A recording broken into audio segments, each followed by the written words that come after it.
Experiencia Tech. Hola a todos, ¿cómo están? Acá Mauricio López en un nuevo capítulo de Experiencia Tech. Como siempre, grabando acá en las instalaciones de Santiago Podcast. Si tienes ganas de grabar algún capítulo entretenido con infraestructura de este tipo, métete a www.santiagopodcast.cl y agenda tu horario. Hay precios para todos, te va a convenir. Quiero contarles que este capítulo está patrocinado por Dental Concept. En Dental Concept, tu sonrisa puede cambiarlo todo. Dental Concept Studio son especialistas en ortodoncia y cirugía maxilofacial. Te acompañan en el cambio que siempre has querido. Recupera tu confianza ahora y agenda tu cita al más 569-6505-2357. Recuerda, más 569-6505-2357. Dicho eso, les quiero contar que hoy vamos a estar hablando con un invitado extraordinario. Yo sé que ustedes me han escuchado decir antes extraordinario, pero el de hoy día también es extraordinario igual que otros, pero incluso un poco más. Se trata de Jaime San Martín. Jaime es doctor en estadística de la Universidad de Purdue, ojalá que lo haya pronunciado bien, en Estados Unidos. Es ingeniero civil matemático en la Universidad de Chile y profesor titular del Departamento de Ingeniería de Matemática. Pero además es investigador asociado del Centro de Modelamiento Matemático y director científico del Laboratorio Nacional de Computación de Alto Rendimiento. No solo eso, Jaime es Premio Nacional de Ciencias Exactas desde el año 2023 por su reconocimiento por todo el avance y contribución que ha tenido en la disciplina científica. Y además, Jaime está muy metido en todo lo que tiene que ver con Big Data y cómo contribuimos a construir un mejor país. ¿O no es así, Jaime? Sí, gracias. Gracias por la invitación. A ver qué podemos decir. Estoy cada vez más metido, digamos, en tratar de ayudar. Es decir, hace unos 15 años, yo siempre he trabajado con datos, o sea, los datos me gustan mucho y por eso estudié estadística. Pero había colegas de distintas universidades, de la Católica, de la UFRO, etcétera, de Concepción, que nos juntábamos porque había una necesidad importante de cómputo. Ajá. Y en ese momento, hace 15 años, del año 2000, no teníamos grandes computadores. Te va. Hoy día tampoco los tenemos tan grandes, pero hemos avanzado. Y la idea era, ¿por qué no postular a un gran fondo más o menos grande de la NID, para obtener un computador y compartirlo? Súper interesante. Vamos a hablar de eso, Jaime, pero me interesa mucho que nuestra audiencia en Experiencia Tech conozcan un poco más la humanidad de Jaime. Cuéntanos, ¿quién es Jaime San Martín? ¿Por qué se inspira y por qué lo motiva tanto en las estadísticas? ¿Cuál fue esa chispa que gatilló en tu juventud esta idea de meterse en la data, meterse en las probabilidades y ver cómo podemos contribuir desde ahí? A ver, a veces es raro el camino, no sé. Es difícil decir dónde empezó, por qué. A ver, yo tuve la suerte de tener muy buenos profesores en el colegio, muy buenos. O sea, desde filosofía, química, matemática, tuve una educación de lujo. Y en ese tiempo me gustaba mucho la química. De hecho, en mi casa siempre hacía experimentos de química. Un libro que encontré por ahí de mi abuelo, que hacía experimentos y mi cosa era la química. Y entonces mi profesor de química, que murió lamentablemente el año pasado, René Méndez, que debe ser uno de los mejores profesores que he tenido en mi vida, me dice, sí, se nota que te gusta mucho la química y te da súper bien, pero ¿sabes qué? Entra a la Facultad de Ciencias Físicas y Matemáticas de la Chile, porque a lo mejor en una de esas hay otra cosa que te gusta más. Bueno, le hice caso, y entrando a la escuela, nosotros le llamamos la escuela, bueno, Sí. un poquito chauvinista. Es como que siempre hubiese una solamente. Claro, como que hubiera solo una escuela. Y entonces, claro, la química de la facultad era la química de los ingenieros, y para mi gusto era un poquito fome. Con todo el respeto a los que siguieron químicos. Y no es que haya descubierto la matemática, porque también me gustaba mucho y tuve muy buenos profesores, sino que descubrí una cosa que no sabía, que uno puede, primero, vivir de las matemáticas y segundo, descubrir cosas nuevas. Eso para mí fue un gran hallazgo. Y eso debe haber sido primero o segundo año. Perfecto. Y bueno, y conocí a un muy buen profesor mío, Servet Martínez, que es con quien he colaborado más en mi vida. Y entonces descubrí que uno puede descubrir cosas nuevas. Increíble, porque uno piensa, sobre todo cuando está en el colegio, en el liceo, que la matemática está cerrada. O sea, Exacto, está todo dicho. Está todo hecho, está todo dicho. Lo contrario, o sea, lo que conocemos muy poquito. Y ese desafío fue sumamente importante. Y después, ¿por qué los datos? Servet en ese minuto estaba trabajando con datos de terremotos. ¿Ya? Y había que entender algo, ¿por qué pasaban ciertas cosas? Y había un modelo que era el modelo que estaba más o menos bien establecido, pero Servet decía, no, yo creo que hay otra cosa. Y empecé a jugar con datos y empecé los primeros computadores personales, o sea, estoy hablando del año 84. Computadores grandes, pesados. No, había un Mac muy bonito. ¿Cacha? ¿Te acordás de ese Mac que era como una cajita, sí, me acuerdo que de viene ese. con el mouse, Sí. etcétera? Y empecé a jugar con ese computador. Entonces dije, chuta, esta es una herramienta de miedo. Había tenido calculadora. De hecho, yo fui la primera generación en mi escuela que no se usó regla de cálculo. Ah, mira. Así que nunca usé regla de cálculo, lo cual lo echo de menos porque creo otras habilidades en la regla de cálculo. Bueno, eso daba otro programa. Sí, parece. Y entonces empecé a entender esta cosa que los datos tienen información que uno puede jugar con esa información y entender algo. Y logramos entender una pequeña cosa que publicamos y qué sé yo. Yo estaba recontento. Pero ese bichito despertó en mí no solo el gusto por la matemática, que es como algo más teórico, más analítico, etcétera, pero también los datos. Ajá. Y los datos para sacar la información y tomar decisiones basadas en datos. Eso me creó un bichito.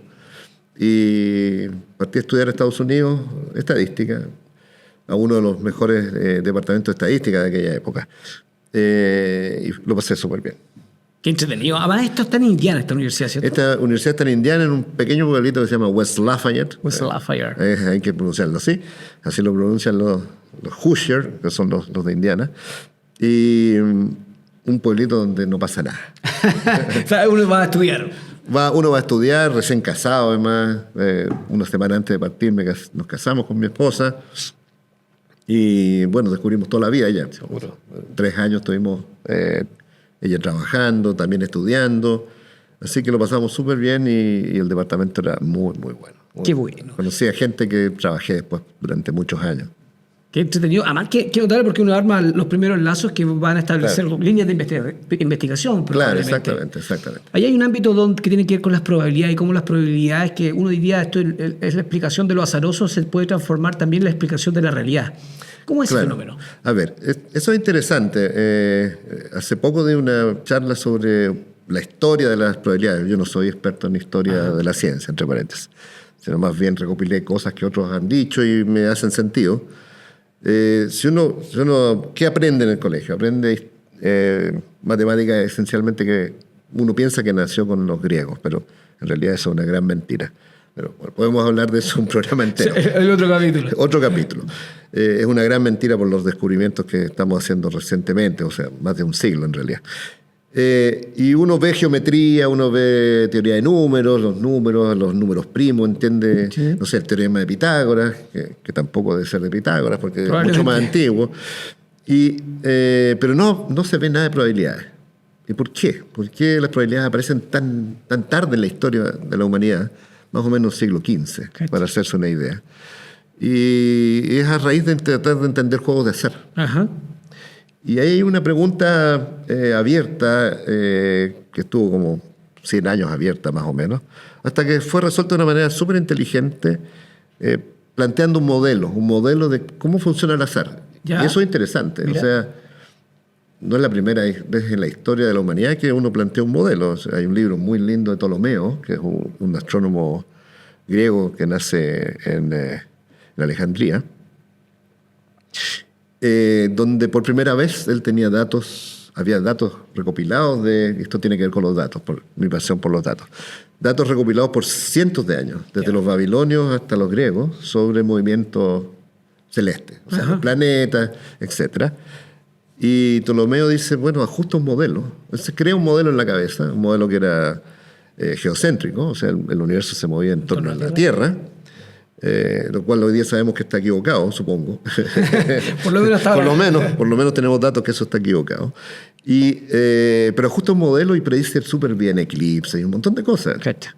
Y es la primera vez que alguien dice, la naturaleza la puedo modelar. Puedo crear un modelo teórico en mi cabeza y ajustarle datos a ese modelo. De hecho, ese modelo sobrevivió casi 1500 años. Cacha. Era el libro que escribió de astronomía más importante durante 1500 años. A mí me gustaría tener un libro que durara 1500 años. Exacto. O sea, que durara un año. Bueno, entonces, esta idea de que tú puedes modelar la naturaleza, aun cuando sea azarosa, Ajá. tú puedes sacar información. Y hay un par de teoremas famosos, la ley de los grandes números, que esencialmente dice si tú repites muchas veces un mismo experimento de manera independiente, y ese independiente me va a costar explicarlo, pero esencialmente que un lanzamiento de moneda no depende del otro. Esencialmente es eso, ¿ya? Entonces el promedio de veces que sale cara es más o menos 50%. Tú dices, pero ¿de dónde sale esa ley? ¿Y cómo se aplica esa ley? Bueno, esa ley es la base, junto con otro teorema, que es la ley de los teorema central del límite, es la base de casi todas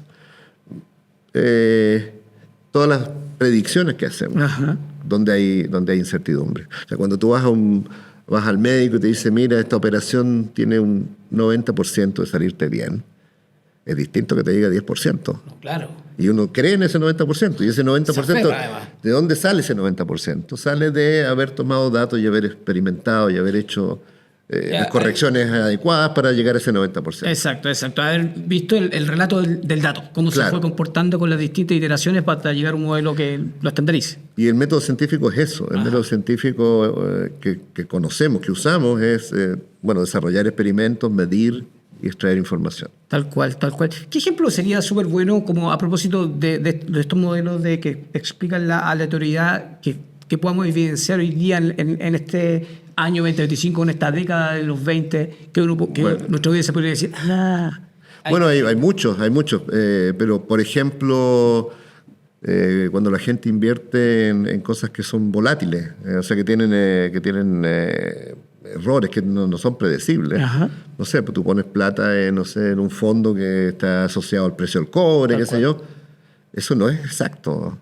Esto no es que tú creas en el sentido más religioso, sino que tú dices, hay indicios suficientes, hay información suficiente como para tener una cierta seguridad de que este precio se va a mantener o va a subir o qué sé yo. Si las variables que estoy controlando se mueven de la misma forma que se está moviendo, muy probablemente. No, y además hay otro tipo de información que los expertos tienen. O sea, yo no sería capaz de diseñar uno de estos modelos, sino que la gente que tiene información sabe cómo se comporta el mercado, sabe qué cosas son importantes.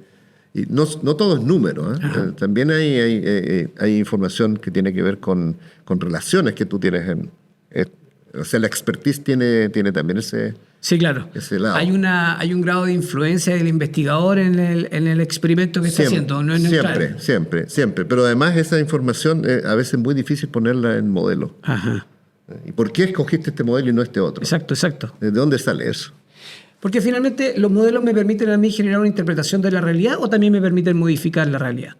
Bueno, la usamos esencialmente para predecirla y para modificarla, por supuesto. O sea, cuando tú tienes información que los próximos 5 años, esto es una ficción, los próximos 5 años vamos a tener un déficit de agua.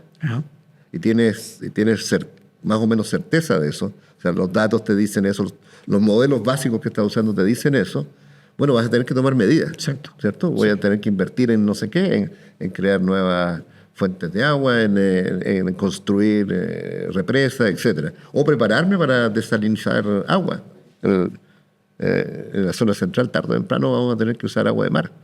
Sí, de todas formas, o sea, hemos visto cómo el proceso de certificación viene avanzando fuertemente y ya el relato sobre escasez de agua está instalado. O sea, sí, no, hay cuencas cercanas a Santiago que están... O sea, el norte chico está absolutamente pobre en agua. ¿Qué capacidad tenemos hoy día para procesar data o qué cantidad de data necesitamos para que los modelos sean lo suficientemente ricos que nos permita tomar mejores decisiones? Por ejemplo, en el tema del agua. A ver, eso en general, si uno tiene más datos va a tener una mejor modelación. Pero también depende de la calidad de los datos. Exacto. O sea, si tengo muchos datos malos, a lo mejor no me sirve. Ajá. Entonces, invertir también en el proceso de capturar datos es importante. La estandarización, qué instrumento estoy usando, cómo comparo este instrumento de hoy en día con un instrumento de hace 10 años que tienen calidades distintas. Entonces, es toda una rama de la ciencia para poder manejar datos de calidad. ¿Cuántos necesito? Bueno, los modelos nuevos de lenguaje necesitan una cantidad absurda de datos. O sea, Sí. Y siempre se quedan cortos. Sí, claro. Y de capacidad para procesar esos datos. La capacidad de procesamiento también es absurda. Entonces, va a depender de cuál es el problema, qué grado de certidumbre quieres tener, también va a ser importante. Y hay veces que estás limitado, o sea, tengo que jugar con los datos que tengo. Exacto, no hay más. No hay más. Sí, claro. Y a veces tomar un dato es súper caro también. Mira tú, Sí. uno no tiene, por lo menos no tenía considerado la variable costo a propósito de la No, por captura del dato. ejemplo, tomar datos del océano es súper caro, porque necesitas un barco, Claro. necesita mucha gente y es costoso. O sea, cada expedición de esas es un lujo. Seguro. Y en esa lógica de la potencialidad que tiene la toma de decisiones con datos, ¿cómo ves los desafíos que vamos a enfrentar como país en los próximos 10, 20 o 30 años para los grandes temas que nos van a estar afectando? Ahí hay una gran pregunta. Yo no sabría cómo contestarla bien. Ajá. Porque no solo necesitamos los datos, también hay discusión de cuál es el modelo. Claro. Y el modelo no está claro. O sea, y ahí hay un juego para la política, supongo, en cuál es el modelo que queremos llevar adelante, ¿no es cierto? ¿Por qué se produce estas diferentes líneas o diferentes proyectos de país? Porque hay diferentes maneras de enfrentar este desafío. Entonces, no solo los datos, no solo el modelo también es construido por el ser humano. Uh-huh. Entonces, distintas ideas van a construir distintos modelos en el fondo. Claro, con el paradigma que desde donde se pare cada uno de los agentes que está tomando decisiones, ¿cierto? Sí. Y en ese sentido, por lo tanto, espacios como el Centro de Modelamiento Matemático, el laboratorio de cómputo en el que participas tú, son relevantes para este tipo de toma de decisiones, porque por lo menos permite una capacidad de procesamiento o de iluminar determinados caminos para tomar decisiones. Claro, y la capacidad de cómputo lo que te permite es simular situaciones que serían muy costosas de hacerlas en laboratorio, por ejemplo. Ajá. Por ejemplo, el descubrimiento de drogas. ¿Cómo se hace? Bueno, están los químicos, ¿no es cierto? Sí, claro. Y quieren construir una nueva molécula para una nueva remedio, digamos. Drogas en ese sentido, en el sentido de remedio. ¿Cómo se hacía antes? Bueno, era mezclar y mezclar y mezclar hasta que probar y probar. Y cada una de esas pruebas es carísima. Sí, claro. Porque además tienes que repetirlas, hay muchos protocolos. Sí. Porque al final va a ser usada en seres humanos. Sí, claro, ¿cierto? sí, Ya. Entonces, a medida que va avanzando la capacidad de comprender cómo se construyen estas moléculas, o sea, hay modelos físicos y matemáticos detrás, te permiten simular una molécula y cómo se va a comportar esa molécula con otros agentes y qué sé yo.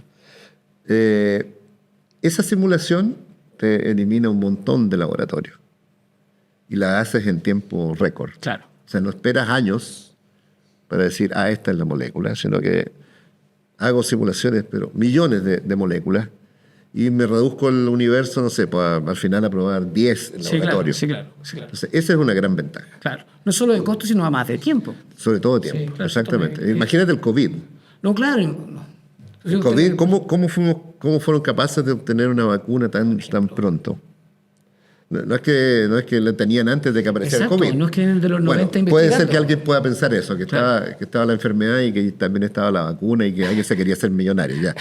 Bueno, Eso sí, puede ser puede ser. para una serie de Netflix. Pero lo que yo creo es que el avance científico ha sido tan importante que fuimos capaces, voy a decir, como sociedad, como humanidad, de enfrentar ese nuevo virus y usar las técnicas que ya teníamos preparadas y reducir los tiempos, porque se redujeron infinitamente los tiempos para producir la droga, la vacuna, y tomamos el riesgo de no pasar por todas las etapas, ¿cierto? Porque hubo un riesgo. Sí, claro. Se tomó un riesgo, yo me imagino, porque normalmente una vacuna, yo no soy experto, habría que preguntarle a los expertos, a Carnegie, por ejemplo, que trabaja en la Católica, te podría explicar mucho mejor que yo eso, pero yo me imagino que hay protocolos que uno Sí. se puede saltar en tiempos normales. Sí, me imagino.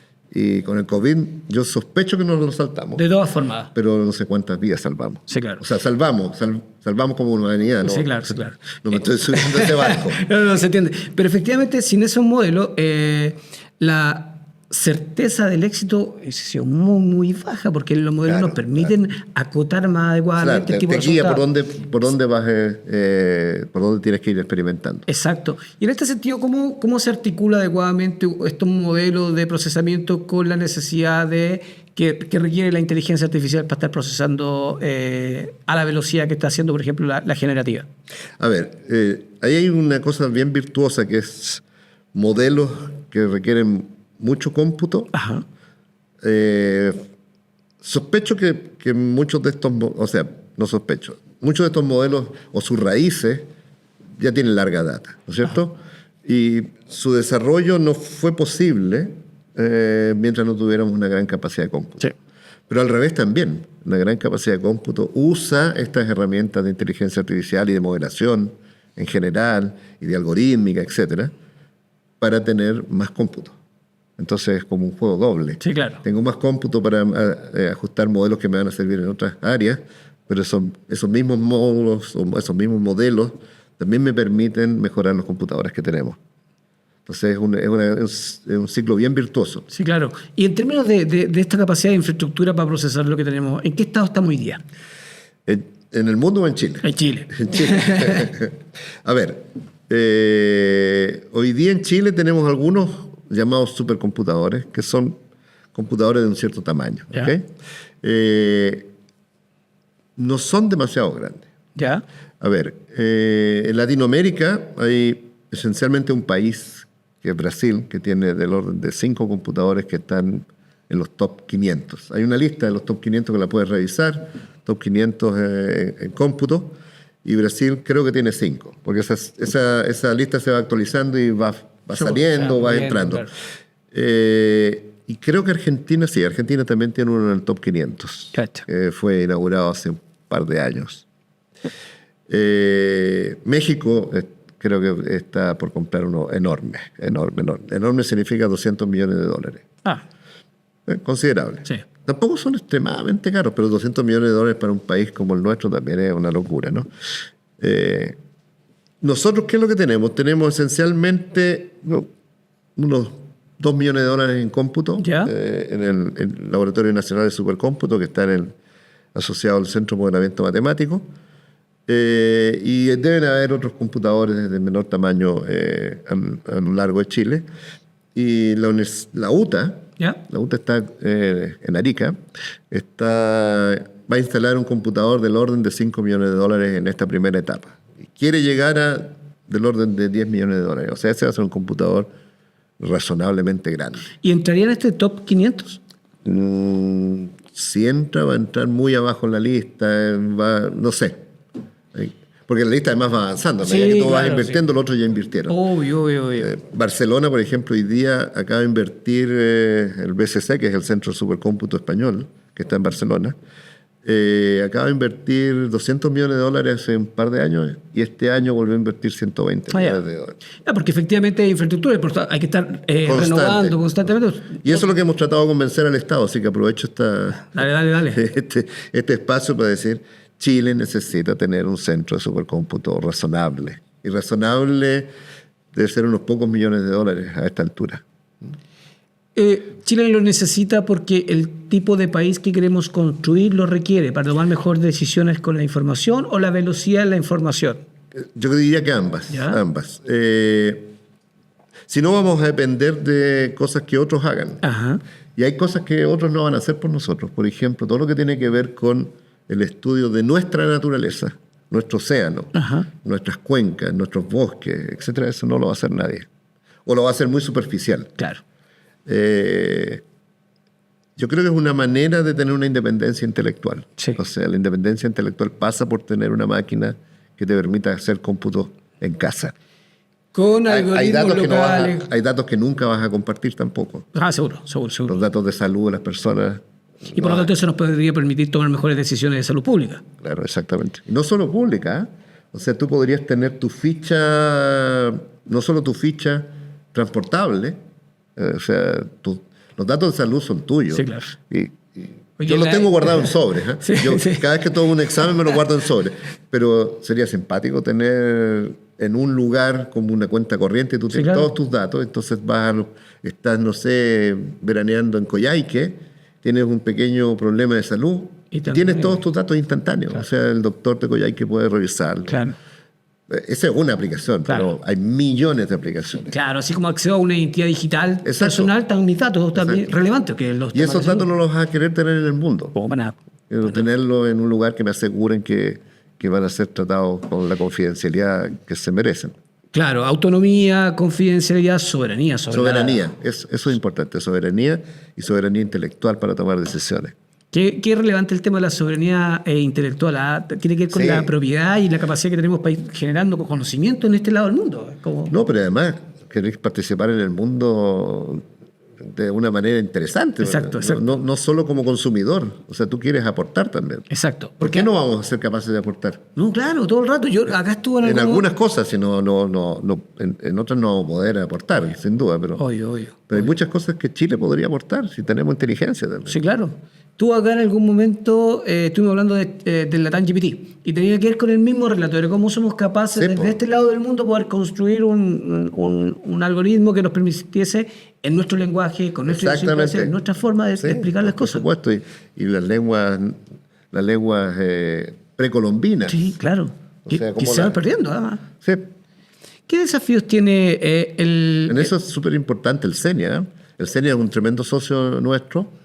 Tenemos un nuevo proyecto en el cual estamos trabajando también con Entel. 65 instituciones participando en este proyecto que nos ganamos con la Corfo. Y hicimos muy buenas migas, hemos hecho muy buenas migas con CENIA y con nuestros antiguos socios también, con la Universidad Católica, la Santa María. Estoy nombrando algunas porque debería nombrar a las 65. Sí, claro. Sí. Fundación Chile, otro grupo de universidades. O sea, están casi todas las universidades, están todas las del CRUCH para empezar, pero son como 40 y tantos en total. Súper. O sea, es un proyecto genial, yo creo. Me gusta mucho ese proyecto porque además enfoca justo lo que estábamos hablando, cómo somos capaces de dar soberanía sobre los datos, capacidad para procesar y capacidad para que la inteligencia artificial pueda correr localmente. Porque en algún momento hablamos, van a haber desafíos y soluciones, desafíos más bien, que un hiperescalar no va a venir a solucionar acá, porque es muy de nicho para ellos, pero que sí con inteligencia local y ahora lo que hemos llamado autonomía intelectual, vamos a ser capaces de hacerlo. Yo creo que sí. ¿En qué está ese proyecto? A ver, ese proyecto, estamos constituyendo una corporación, que es un requisito que puso la Corfo. Eso ha sido un trabajo administrativo más o menos. Y hay un gran personaje que se llama Ginés Guerrero, que tú lo conociste. Sí, Ginés. Que es un español que se vino a Chile hace como 12 años, se instaló ya. Y le ha dado súper duro. No solo técnicamente, Ginés es probablemente de los que más sabe de supercómputo en Chile, en términos de los fierros, en términos de las aplicaciones. Pero además es un motor en construir estos lazos. Ajá. O sea, si tenemos ahora un lazo con 65 instituciones, porque venimos construyendo esto hace años, de a poco, partimos 8, después hace 3 o 4 años llegamos a 44 y ahora llegamos a 65 y se vuelve inmanejable. Sí, claro. Te puedo decir que se vuelve inmanejable, pero hay que hacerlo. Porque estas soluciones, estas herramientas, deberían servir para el investigador o investigadora que está en Punta Arenas. Tal cual. Y Punta Arenas no es lo más aislado, porque tienes, no sé, pequeños pueblitos donde sea, que a Con lo mejor acceso. con un acceso a internet y Sí, claro. ese investigador que a lo mejor está haciendo terreno, Sí, claro. ¿cierto? Sí. En el desierto puede estar haciendo terreno y me llegó un paper de un arqueólogo muy simpático, el artículo que me mandó, y seguro que está haciendo terreno y a lo mejor va a necesitar hacer algunas simulaciones, qué sé yo, o tomar datos o subir datos. Sí. Bueno, esta herramienta debería servir para todo el mundo.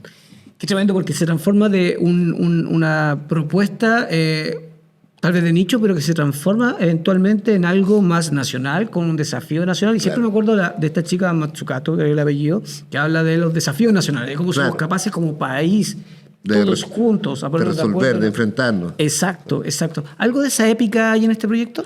Sí, hay bastante de eso. Pero además está porque no es solo científico, un foco importantísimo, y es por eso que financia la Corfo, es el emprendimiento. Ajá, sí. Y la idea es ayudar a los emprendedores, porque eso cada peso invertido ahí tiene una multiplicación espectacular. O sea, tiene un retorno espectacular si es que esa aplicación llega hasta el mercado, ¿cierto? Y además resuelve cosas con la perspectiva chilena, que es parte de nuestra cultura. ¿Seguro? O sea, hay un respeto, no sé si es respeto la palabra, pero hay estar de acuerdo con la cultura chilena, porque las soluciones tienen que... Sí. Las soluciones hacia los humanos tiene que estar en concordancia con lo que piensa o hace o siente esa comunidad. Seguro, para que le haga sentido y tenga Porque si no tienes que adaptar resultado algo, positivo.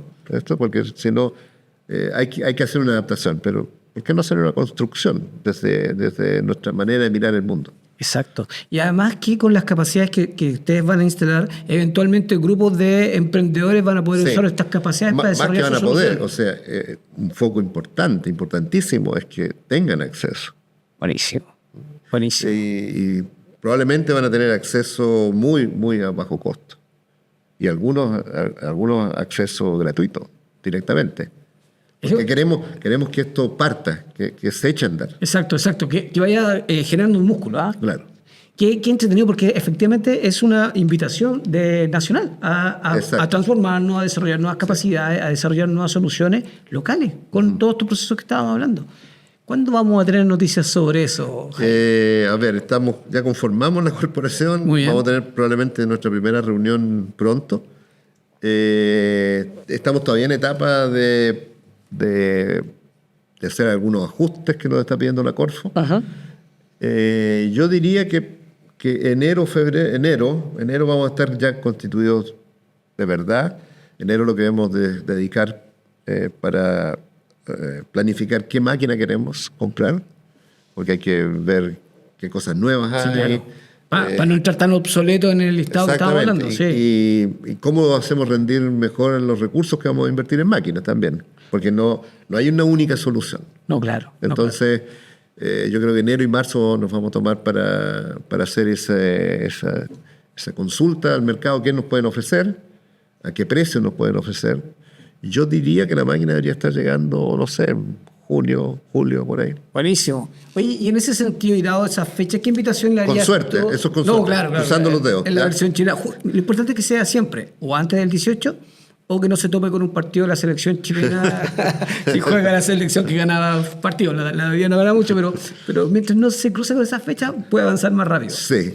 ¿Qué dato, qué recomendación, qué visión le darías tú a los emprendedores que nos están escuchando respecto a la oportunidad que Skylab va a desarrollar o a disponibilizar al país?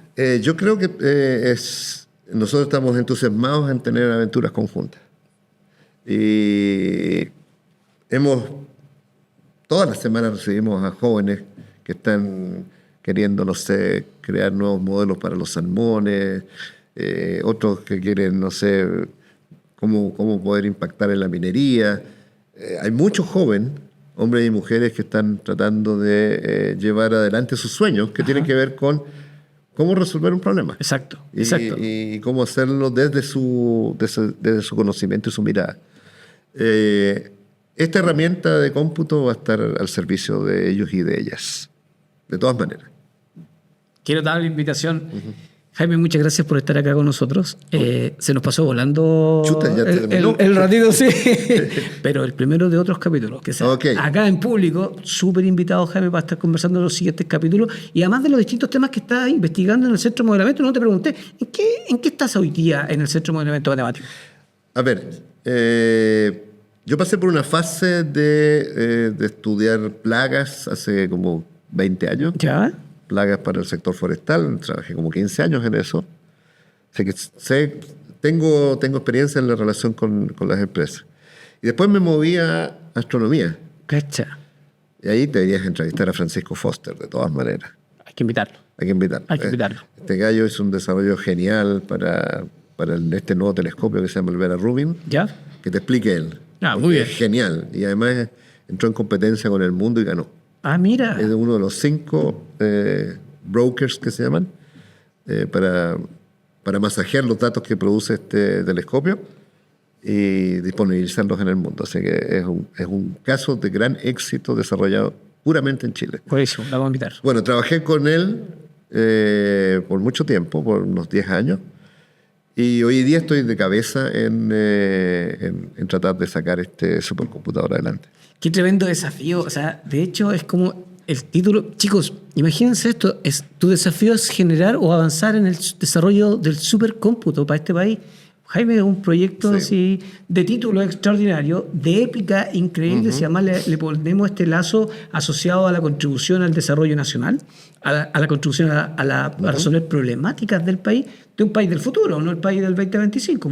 Probablemente este supercómputo te va a permitir resolver problemas que hoy día no estamos visualizando. Claro, o sea, tengo un gran amigo, es Alejandro Más, que también debería invitarlo, que tiene un partner francés que es una expedición que se llama Tara Ocean. Es un barco que recorre el mundo y pasa y va a volver a pasar por Chile tomando muestras y sacando conclusiones de cómo funciona el océano. Notable. Y bueno, eso requiere supercómputo. Sí, claro. Y, bueno, ya lo está usando, de hecho. Ahí hay una manera, o sea, hay muy buenos grupos de oceanografía en Chile, por supuesto, pero este es un extra. Sí, claro. Comprender nuestro océano es un desafío importantísimo y eso requiere, bueno, gente que toma muestras, gente que entiende la biología, que entiende la química del océano, pero además gente que pueda mover grandes cantidades de datos y sacarle el jugo. Claro. O sea, es una gran comunidad que debería beneficiarse con la capacidad de cómputo para entender un poco qué es nuestro océano, en qué peligro está. ¿Podemos seguir explotándolo como estamos explotando? Seguro. Bueno, hay preguntas demasiado duras. Sí, y lo bueno es que vamos a tener esta capacidad para procesar la información para poder tomar mejores decisiones. Exactamente. Mucho más basada en data que en creencias. Sí. Sí. No las abandonamos, pero igual necesitamos el dato para tomar la decisión. Claro, las creencias pasan a otro nivel. O sea, pasan al nivel de que en algún momento tú crees en cierto modelo. Sí, claro. Sí, claro. ¿Cómo construye ese modelo? Bueno, eso no es tan claro cómo se construye, pero sí lo puedes testear, si funciona o no funciona, ¿cierto? Y hasta dónde funciona. Exacto, validarlo. Y además no creerse completamente que el modelo está siempre correcto. Exacto. Es una cosa que uno debería aprender siempre. Sí. Siempre tener la duda de Exacto. si funciona o no funciona, por qué funciona. Ese es un gran desafío, por qué funcionan las cosas. Y preguntárselo, no darlo por hecho. No darlo por hecho. Sí. Y saber cuánto error puede tener el modelo. Tal cual. Notable. Jaime, esta conversación contigo me ha encantado. De verdad se nos pasó volando el tiempo. Please, por favor, te voy a volver a invitar. Vente de nuevo para acá, Sí, hablemos de proyectos más específicos. Invitemos a tu par de amigos para que podamos tener una conversación incluso un poco más variada. Sería genial. Sí, claro. Tal vez salen preguntas mucho más interesantes de las que puedo hacer yo. Seguro. Eso, muchas gracias por estar con nosotros. En Experiencia Tech nosotros creemos que el trabajo colaborativo y la información compartida contribuye a mejorar y transformar la realidad que estamos viviendo. Así que tú eres un agente de esto. Te doy muchas gracias por estar en ese rol y además por estar acá con nosotros hoy día compartiendo. Y yo agradezco infinitamente la invitación. Lo pasé muy, muy bien. Gracias, Jaime. Y a ustedes que están en la casa, en la playa, escuchando en el Spotify, en el auto, o viendo nuestro canal de YouTube, gracias por estar ahí. Recuerda, con data es mucho más sencillo tomar decisiones. Pero para eso necesitamos capacidad de cómputo y velocidad para tomar estas decisiones. Con un buen paradigma que te acompañe y una buena data, muy probablemente vamos a tomar decisiones que contribuyan a que este país sea un país mejor que el que estamos viviendo hoy día. Nos vemos. Experiencia Tech.